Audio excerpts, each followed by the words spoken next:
மோகமுல் 15. எல்லாரையும் போய் எழுப்பி விட்டுட்டு வரேன், நீ கொஞ்சம் ஓய்விடு என்று நிலவிடம் கூறிவிட்டு பகலவன் தன் பணியை திறம்பட செய்ய விடியற் காலையில் வந்துவிட்டான். இங்கு ஆதியின் அறையோ நேற்று இரவுக்கு மாறாக சத்தமில்லாமல் அமைதியாக இருந்தது. வாங்க வாங்க, நாமும் பார்க்கலாம். மித்ராவும் ஆதியும் நல்ல உறக்கத்தில் இருந்தனர். குயிலின் சத்தம் கேட்டு விழிப்பு வரவே ஆதி தூக்கம் கலைந்து கண்களை திறந்தான். அப்பொழுதுதான் அவனுக்கு நேற்று நடந்தது அனைத்தும் நினைவுக்கு வரவே, எங்க இவள என்று மித்ராவை பார்க்க அம்மனியோ பாதி உடலை அவன் மேல் போட்டுக்கொண்டு நல்ல உறக்கத்தில் இருந்தாள்.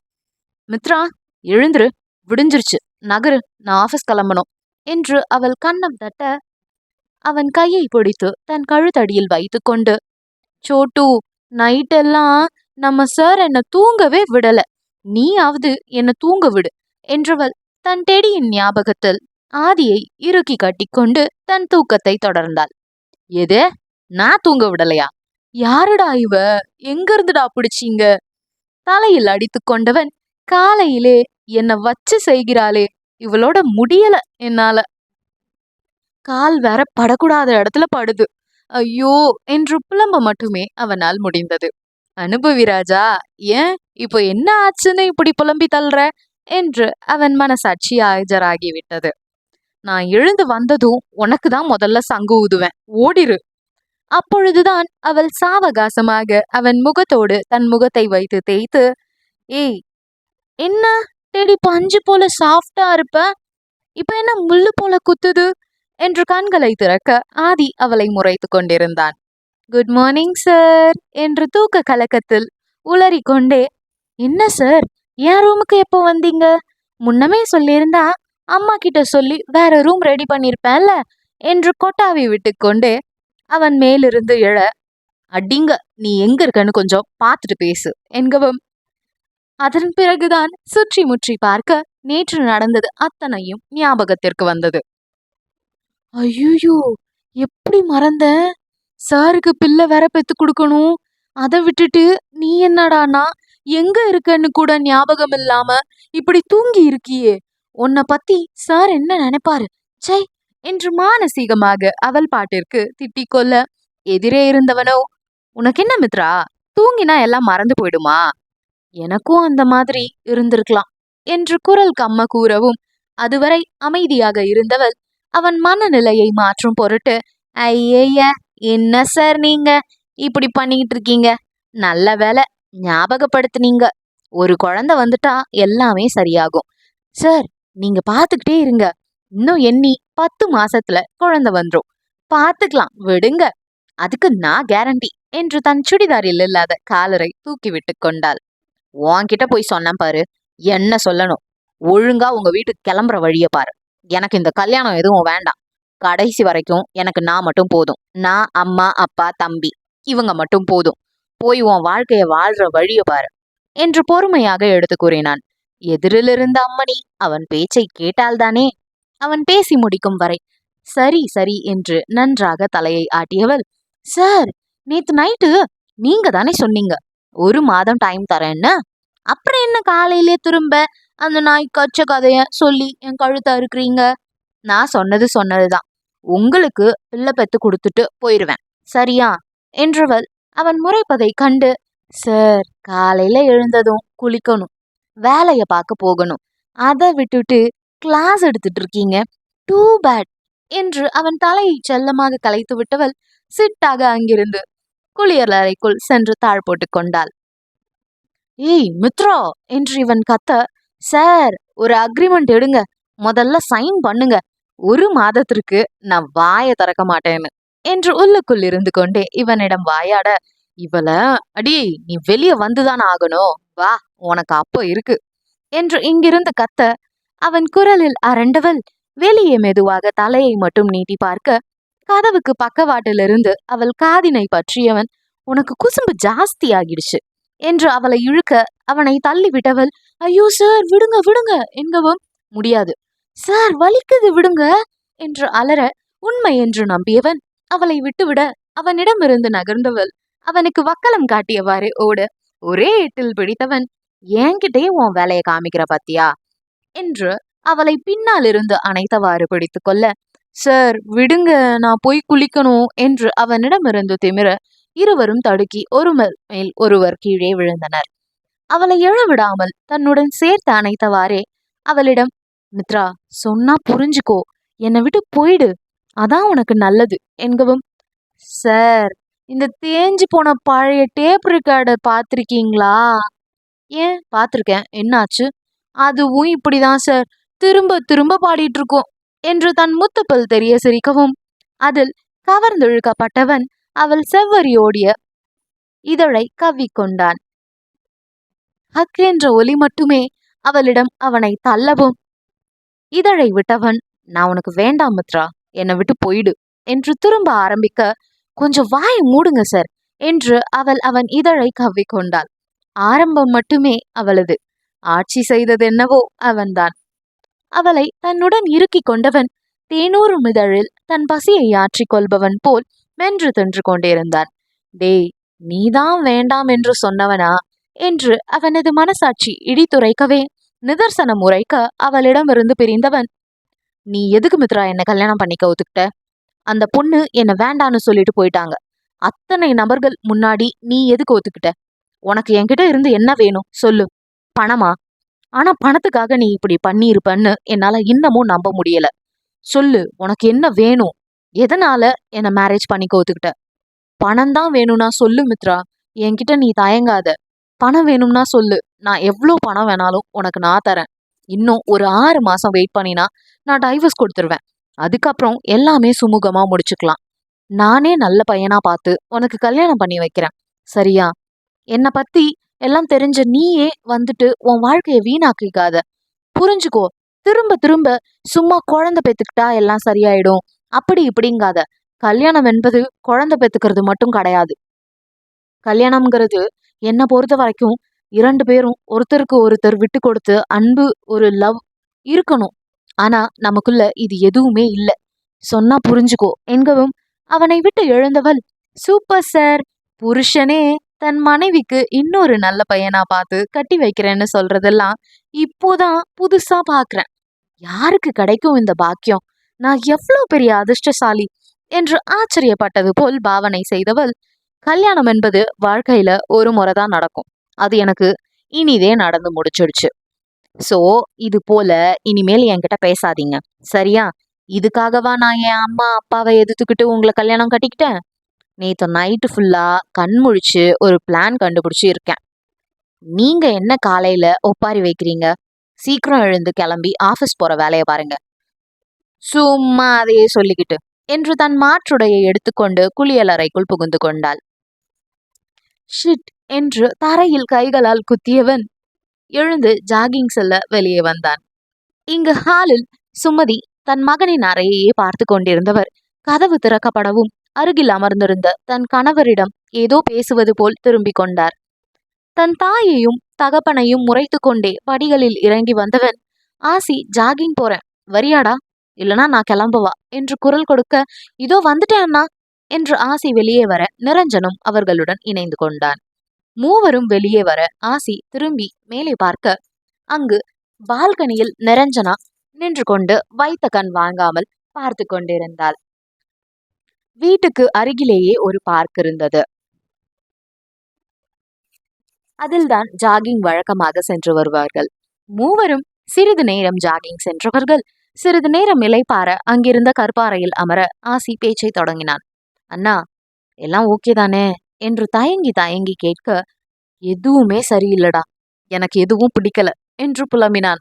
அண்ணா, அம்மா இப்படி பண்ணுவாங்கன்னு நான் நினைக்கவே இல்லை. தேவையில்லாம இப்போ கல்யாணம் பண்ணி மித்ராவோட வாழ்க்கையும் கேள்விக்குறியா இருக்கு. அப்படி இல்ல அண்ணா, டாக்டர் தான் சொன்னாரே எல்லாம் குணமாகிடும்னு. குழந்தைதான் பிரச்சனை என்றால் இப்போ அதெல்லாம் ஒரு மேட்டரே இல்ல. விடுங்க, ரொம்ப யோசிச்சு குழப்பிக்காதீங்க. அண்ணி பாவம், அவங்க அம்மா அப்பாவும் இனி சேர்த்துக்க மாட்டாங்க போல. நீங்களும் அவங்கள ஏதாவது சொன்னா அவங்க என்ன அண்ணா பண்ணுவங்க? கொஞ்ச நாள் போகட்டும், அப்புறம் பாத்துக்கலாம் அண்ணா என்று தமையனுக்கு ஆறுதல் கூறினான். நிரஞ்சனோ ஆதி கையை பிடித்து தன் கையில் பொத்தி வைத்து கொண்டவன், ஆதி, மித்ரா நல்ல பெண் போலதான் தெரிகிறாள். அந்த பொண்ணு பேர் என்ன? நந்தினி. அவள் அந்த சபையில அத்தனை பேர் முன்னாடியும் அப்படி பேசியது தப்புதான். ஆனா அதே சபையில தான் மித்ரா உன்னை கல்யாணம் செஞ்சுக்கிட்டதும் கூட. எனக்கு என்னமோ மித்ரா உன்னை லவ் பண்றாளோன்னு தோணுது.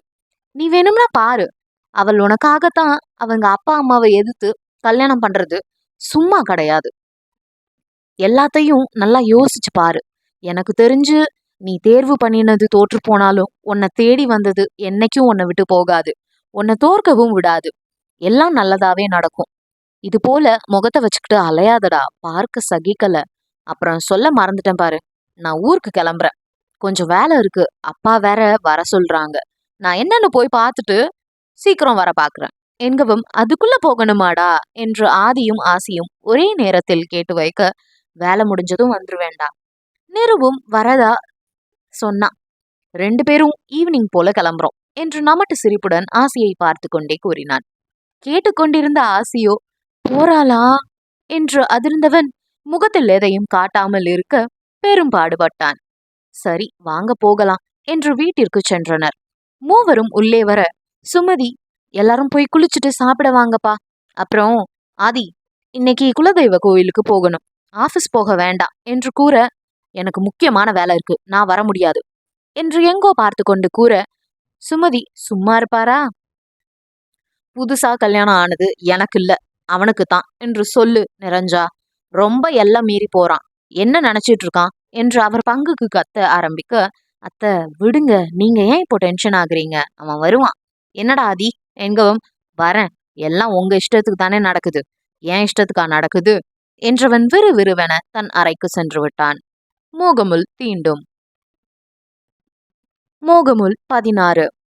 எல்லாம் இவங்க இஷ்டத்துக்கு தான் நடக்குது, என் இஷ்டத்துக்கு என்ன நடக்குது, இதெல்லாம் எனக்கு சரியா படல. இவங்க பாட்டுக்கு இவங்க இஷ்டத்துக்கு எல்லாமே பண்ணிட்டு இருக்காங்க. இது என்ன விளையாட்டு திடலா, எல்லாரும் வந்து விளையாட?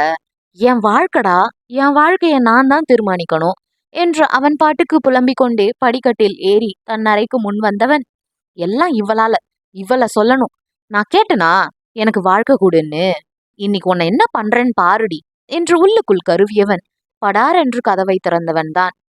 அங்கு கண்ட காட்சியை பார்த்தவன் பார்த்தபடியே நின்றான். கதவு திறக்கும் சத்தம் கேட்டதுதான் தாமதம். ஐயோ யாரு என்று திரும்ப, எதிரில் நின்றவனுக்கு கண்ணை சிமிட்ட கூட இஷ்டமில்லை போல. நீங்க தானா? நான் கூட வேற யாரோன்னு நினைச்சு பயந்துட்டேன்.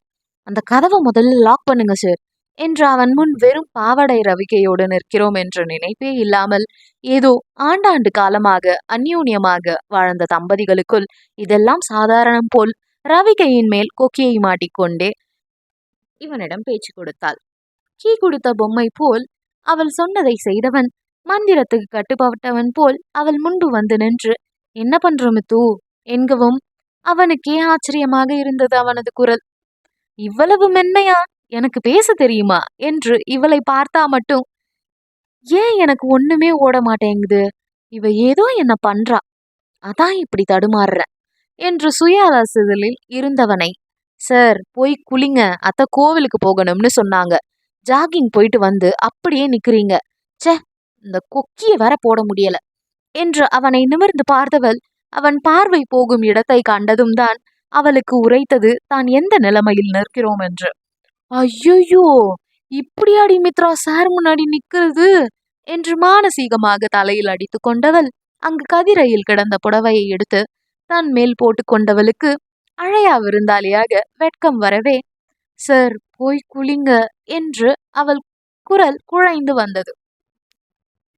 அவளை நெருங்கியவன் மேல் போர்த்து இருந்த புடவையை பிடித்து இழுக்க, அவன் இழுத்ததில் அவன் மீது நச்சென்று மோதி நின்றாள். என்ன மித்து சொன்ன? குரல் கிசு கிசுவென வெளிவந்தது. அவளும் ஏதோ தொண்டையில் முள்மாட்டியது போல, என்ன சார் சொன்ன என்றாள் கிங்கினியாக. இப்படி நெருக்கமாக நின்று கிசுகிசுத்து பேசுவது ஆதிக்கு பிடித்ததோ என்னவோ, தன்னை மறந்து அவளில் உறைந்து இன்னும் அவளை தன்னோடு நெருக்கி கொண்டு தன் இடது கையால் அவள் பின்கழுத்தை பற்றி தன்னை பார்க்க செய்தவன் அவள் கண்களில் ஊடுருவியவாறு, என்னடி சொன்ன? அதுவா என்று தயங்கியவள் அவன் பார்வையின் வீரியம் தாங்காமல் தலையை குனிந்து கொண்டே, கொக்கி போட முடியலன்னு சொன்ன என்று திக்கி திணறினாள். இவ்வளவு நேரம் நன்றாகத்தான் இருந்தாள். அவன் பார்வையும் ஸ்பரிசமும் அணைப்பும் அவளை சுயமிழக்கச் செய்திருந்தது. அப்பொழுதுதான் குளித்திருந்ததால் அவன் பற்றியிருந்த பின்னங்கழுத்தில் முடிகளில் உள்ள நீர் சொட்ட சொட்ட, மித்து பேபி, நான் போட்டு விடவாடி என்று அவள் இதழை விரல்களால் வருடியவாறே கேட்க, தன் பேராழி கண்களை பெரிதாக விரிக்க, அதில் தொலைந்தவன் அதற்கு மேல் காத்திருக்காமல் அவள் இதழை சிறைப்பிடித்திருந்தான். அவள் இதழில் மூழ்கியவனின் கைகள் சும்மா இராமல் அவள் சொத்துக்களை பதம் பார்க்க முன்னேறியது. அவனிடமிருந்து விடுபட முயன்றவளை அவள் இடையில் கை வைத்து தன்னோடு நெருக்கி கட்டி கொண்டவன் அவன் கைகள் இடையிலிருந்து சற்று மேலேறி அவள் வனப்புகளில் அத்துமீறவே அவளது உணர்வுகளும் விழித்து கொண்டது. அவள் கைகள் தானாக மேலேறி அவன் சிகையில் முத்தத்திற்கு வாகாக நுழைந்து கொண்டது. அவள் மேல் போட்டிருந்த புடவை எங்கு போனது என்று தெரியவில்லை. அவள் இதழிலிருந்து பிரிந்தவன் அதற்கு மேல் கட்டுப்படுத்த முடியாமல் அவள் முகம் முழுவதும் இச் முச் என்று முத்தத்தை கொடுத்தவன் அவளை அப்படியே தன் கரங்களில் தூக்கி கொள்ள, அவளோ முகத்தை அவன் நெஞ்சில் புதைத்து கொண்டவள் கைகள் அவன் கழுத்தை பற்றி கொண்டது. மித்து, மித்து, இங்க பாருடி என்கவும் கண்களை திறந்து என்ன என்று அவனை பார்க்க, மித்து, என்னால முடியலடி, ஷால்வி என்று மெத்தையை குறிப்பிட்டு கூற, புரிந்து கொண்டவள் இதழ் துடிக்க கண்களை சரி என்பது போல் மூடி அவன் நெஞ்சில் இன்னும் இறுக்கமாக புதைந்து கொண்டாள். என் சுகர் டியூப், சக்கர கட்டிடி நீ என்று மீண்டும் அவள் இதழில் அவசரமாக ஒரு முத்தம் பதித்தவன் அங்கிருந்த மெத்தையில் கிடத்த, அவளோ அவனையும் சேர்த்து தன்னோடு இழுக்க அவள் மேலேயே ஆதியும் வெண்புறாக்கள் மீது முகம் மோதி விழுந்தான். மெத்தென்று இருந்த இடத்தில் முத்தமிட்டவன் தன் மீசையால் குறுகுறு பூட்ட, சிலிர்த்தவள் தன் நெஞ்சோடு அணைத்து கொண்டு ஆதியத்தான் என்று இருக்க அவளை விட்டு பிரிந்து தன் மேலாடையை கழட்டி வீசினான். மீண்டும் அவள் மேல் படர்ந்து அவள் கீழுதட்டை கவ்வி இழுத்தவன் தன் கைகள் கொண்டு ரவிகையின் மேல் கொக்கி போடாமல் இருக்க மற்ற கொக்கிகளையும் கழட்ட கை வைக்கவும், வெளியிலிருந்து மித்ராமா, கதவு தரடா என்று சுமதியின் குரல் கேட்கவே மாயவலை அருந்தது போல சட்டென இருவரும் எழுந்து கொண்டனர். இதோ வரையாத்தம்மா என்று மித்ரா அப்படியே கதவருகே போக, ஐயோ, மேல ஒன்னும் போடாம போறாளே, என் மானத்தை வாங்க இவ்வ போதும் போல என்று சலித்தவன், அடியே மித்து, நில்லுடி என்று அவளை தடுத்து நிறுத்தியவன் அங்கிருந்த ஹேங்கரில் இருந்த தன் சட்டையை எடுத்து அவளுக்கு மாட்டிவிட்டவன் அவள் தலையில் செல்லமாக தட்டி, இப்போ போ என்றவாறு கண்ணாடி முன்பு ஒன்றும் தெரியாதது போல் நின்று கொண்டான். கதவருகே சென்றவளுக்கு சற்று நேரத்திற்கு முன்பு நடந்ததை நினைத்து இன்னும் அவளால் வெளிவர முடியவில்லை. உணர்ச்சி பெருக்கில் கைகள் நடுங்கியது. தன்னை சமன்படுத்தி கொண்டு, அத்தம்மா என்று கதவை திறக்க, உனக்கும் ஆதிக்கும் கோவிலுக்கு போறதுக்கு புடவையும் வேஷ்டி சட்டையும் எடுத்துட்டு வந்தேன்டா. ஏற்கனவே புடவை கொடுத்தேன்ல, அது நிரஞ்சனாவோடது. உனக்கு சரியா இருக்குமா என்னன்னு தெரியல, அதான் உனக்கு தைக்க கொடுத்தது இப்போதான் வந்துச்சு. ஆமா அத்தம்மா, அது பத்தல, இப்போதான் போட்டு பார்த்தேன். சரி சரி, இது போட்டு பாரு, சரியா இருக்கும், இதை கொடுக்கத்தான் வந்தேன் என்றவர், ஏன் மித்ரா, என்னாச்சு, பேய் அடிச்ச மாதிரி இருக்க என்கவும், பேய் இல்லாத்தம்மா, எல்லாம் உங்க புள்ளதான் என்று உள்ளுக்குள் கூறி கொண்டவள் அவரை பார்த்து திரு திருவென முழிக்க, அவள் பார்வையையும் சிவந்த உதடுகளையும் கண்டவருக்கு ஏதோ புரிவது போல இருந்தது. என்னடா மித்ரா, என்ன ஆச்சு, குளிச்சு இவ்ளோ நேரமாகி ஈர தொலையோட இருக்க என்றவாறே அறைக்குள் வந்தவர் புடவை ஒரு புறம் கீழே கிடக்க, மித்ரனின் மேலாடை ஒரு புறம் கிடக்க, என்ன செய்வதென்று தெரியாமல் கண்ணாடி முன்பு நின்று கொண்டு தலைமுடியை கைகளால் கோதிக்கொண்டிருந்த தன் மகனை கண்டவருக்கு அனைத்தும் புரிந்து போனது. மனமெல்லாம் மகிழ்ச்சியாக, மித்து, இப்படி உட்கார்டா என்று அவளை மெத்தையில் அமரச் செய்தவர் அங்கிருந்து துண்டை எடுத்து தலையை துவட்டி விட்டு, சீக்கிரம் 2 பேரும் கிளம்பி ரெடியாகுங்க, உங்க அம்மா வீட்லயும் பேசி கோயிலுக்கு வர சொல்லியிருக்கேன் என்கவும், அம்மா அப்பா வராங்களா அத்தம்மா என்று குதித்தவள் அவரை கட்டி கொண்டு, ரொம்ப ரொம்ப தேங்க்ஸ் அத்தம்மா என்று அவருக்கு கன்னத்தில் முத்தமிட அங்கிருந்த இன்னொருவனுக்கு பொசுங்கியது. தன் மகனை ஓரக்கண்ணால் பார்த்தவர், சரிடா தங்கம், சீக்கிரம் கிளம்பி வாங்க, போகலாம் என்றவர் கீழே சென்றார். அவர் சென்றதும் உடனே ஓடி போய் கதவை லாக் செய்தவள் திரும்ப ஆதி மீது மோதி நின்றாள். கண்ணாடி முன்னாடி தானே நின்னுகிட்டு இருந்தாரு, அதுக்குள்ள எப்படி இங்க வந்தாரு என்று அவனை நிமிர்ந்து பார்க்க, என் சட்டையை கழட்டி கொடுறி என்கவும், இப்போ எதுக்கு சார் இதை கேக்குறீங்க, போய் குளிச்சுட்டு வாங்க, அந்த ட்ரெஸ் தான் போடணும், இது எதுக்கு என்கவும், கதவோடு அவளை சாய்த்தவன், எங்க அம்மாவை எதுக்கு கிஸ் பண்ணின என்று வம்பு பண்ணினான். ஏனோ அவளிடம் வாயாடி வம்பிழுக்க மிகவும் பிடித்திருந்தது. அது என்னோட அத்தம்மா, நான் கொடுப்பேன், அதெல்லாம் யாரும் கேட்க முடியாது.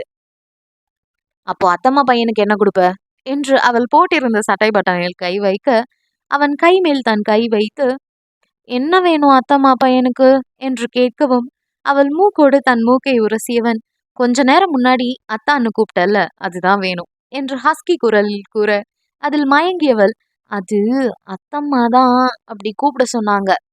ஏன் பிடிக்கலையா? பிடிச்சதுனாலதான் கேக்குறேன்டி. அப்போ இனி அப்படியே கூப்பிடவா? அப்படியே கூப்பிடு.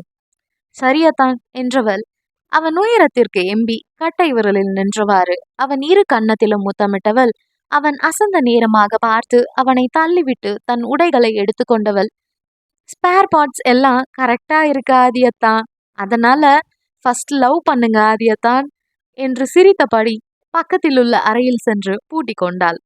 என்னது, லவ்வா என்று அவள் மனசாட்சி ஆஜராக, ஆமா, எனக்கு ஆதியத்தான் வேணும். ஆமா, நான் லவ் பண்றேன், அவருக்கு விருப்பம் இல்லை என்றால் விலகி போயிடுவேன் என்று தன் மனதோடு பேசியவள், எனக்கு நீங்க வேணும் அத்தா, கடைசி காலம் வரைக்கும். மித்ரா, எனக்கு வேணும்டி, இதெல்லாம் போங்கு, நீ தானடி பிள்ளை பத்து தரேன்னு சொன்ன என்று பூட்டிய கதவருகில் வந்து கேட்க, நீங்க தான் 1 மாசம் டைம் கொடுத்துருக்கீங்களே, அது அப்படியே தான் இருக்கு, நான் கொடுத்த வாக்க மீற மாட்டேன், ஆனா இப்போ எனக்கு உங்க லவ் வேணும்னு தோணுதே அத்தா, நான் என்ன பண்ண என்று உள்ளிருந்து சினுங்கினாள். லவ் தானே, வெளியே வாடி, உனக்கு இருக்கு என்றவன் தன் உடைகளை எடுத்துக்கொண்டு குளிக்கச் சென்றான். குளியல் அறைக்குள் புகுந்தவனிடம் அவன் மனசாட்சி, யாரோ டிவோர்ஸ் பண்ணிடுவேன்லாம் சொன்னாங்க, எங்க அந்த மானஸ்தன் என்று வினவ, எனக்கு பிடிச்சிருக்கு, மித்ரா ஏதோ பண்றா இங்க என்று நெஞ்சை தடவியவன், இப்ப என்ன, அவ என் மனைவி தானே, அவ என் கூட இருக்கும்போது வேற எதுவுமே எனக்கு வேண்டாம்னு தோணுது. ஏன் இனிமே லவ் பண்ணுவேன், இன்னும் எதுவும் விளக்கம் வேணுமா உனக்கு என்கவும், எப்பா டேய், நான் உன்னை ஒன்னும் சொல்லலடா, நீ தான் மித்ராவோட அம்மா அப்பா கிட்ட வேற பையனை பார்த்து கல்யாணம் பண்ணி வைக்கிறேன்னு சொன்ன என்கவும், இருக்கலாம், ஆனா அந்த கல்யாணமும் என் கூட தான் நடக்கும். சரி சரி நீ போ, நான் குளிச்சுட்டு மித்ராவுக்கு புடவை கட்டி விடணும் என்று துரத்தினான். குளித்து விட்டு வெளியே வந்தவன் முகம் ஃபியூஸ் போன பல்பு போல ஆகிவிட்டது. மித்ரா புடவையெல்லாம் கட்டிக்கொண்டு தலைவாரி கொண்டு நின்றாள். அவள் பின்னால் வந்து நின்றவன், என்னடி புடவை அதுக்குள்ள கட்டிக்கிட்ட, உனக்கு கட்ட தெரியுமா? ஏன் அத்தான், நீங்க கட்டி விடலாம் என்று இருந்தீங்களா என்று நக்கலாக கேட்க, ஆமா என்று சோகமாக தலையாட்டினான். சரி சரி சார். அச்சோ அத்தான், புடவை அப்புறம் கட்டலாம், நீங்க சீக்கிரம் கிளம்பி வருவீங்களா என்று சிட்டாக பறந்து விட்டாள். தன் உடையை மாற்றியவன் கை கடிகாரத்தை எடுக்க கபோர்டை திறக்க, அந்த லாக்கெட்டை பார்த்ததும், இனிமே இது எனக்கு தேவைப்படாது, எனக்கு என்னோட மித்து இருக்கா என்று ஜன்னல் அருகில் வந்து தூக்கி வீசிவிட்டான். மோகமுல் தீண்டும்.